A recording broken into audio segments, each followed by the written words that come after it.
Well, the update's finally here, and I'm probably going to get in trouble for making a video this early, so this is why we got the mic a little closer here today. But finally, devs have worked throughout the night, got the patch up, and huge shout out to the devs because this is finally here. Now there's a lot to take into this, so we'll try to go through every little piece of this here.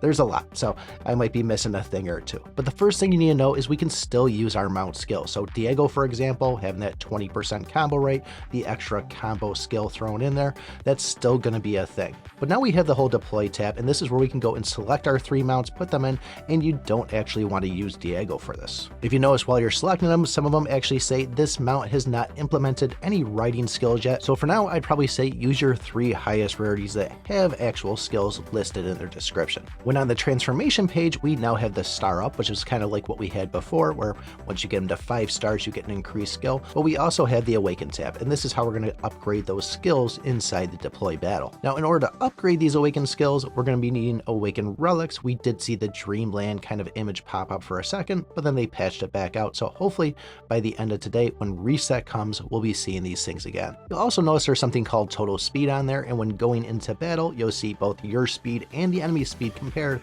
and that'll decide if you're going to get the first move or the second move. When going into battle, the mount that you have slotted number 1 will be the first mount that you have out there. When this thing dies, it's gone forever. It's the same thing with chapters. So if you're on the first day and you go to day 2, that pet's dead, you'll no longer see it. So think of this as after these 3 pets are gone, you're still playing the game as before the update. As far as the artifacts, still pretty similar to the mounts there. We have the star up tab, we have the awaken tab, we have the 3 slots that we can go and put these things in. The difference is with these artifacts, you're now going to rotate each round of, say, Heaven Mark's first round, Demon Eyes second round, and Spear or Thor third round, or however you slot these things in the game. And unlike the mounts, these things will last all the way through to all 15 or 30 rounds.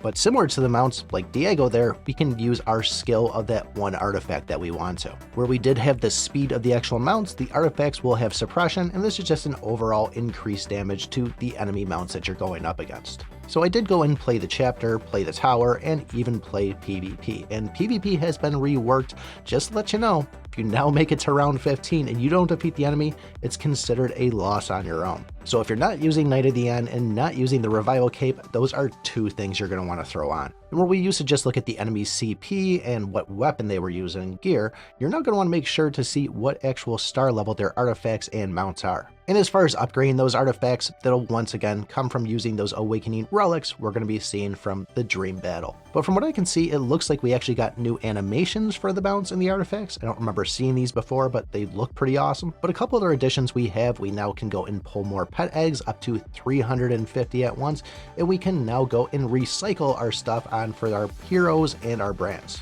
This won't work for the tree though, so don't think you'll be able to go over there and just get thousands of books back for the legacy tree you're building on. But if you do have one of these heroes or brands that say you have a bunch of copies on, now it's safe to go and invest in those, get them up to a really high rarity, give yourself a CP boost, and actually see how well they do in battle. If you don't like it, revert everything back, and you will get elite packs back if you, say, took your bonelet up to a legendary +1. But it looks like these events are right around the corner for us, and if you want to know about pulling finally on the Cappy machine, take a look at this video right here. Thanks for watching, and remember, I pick my butt.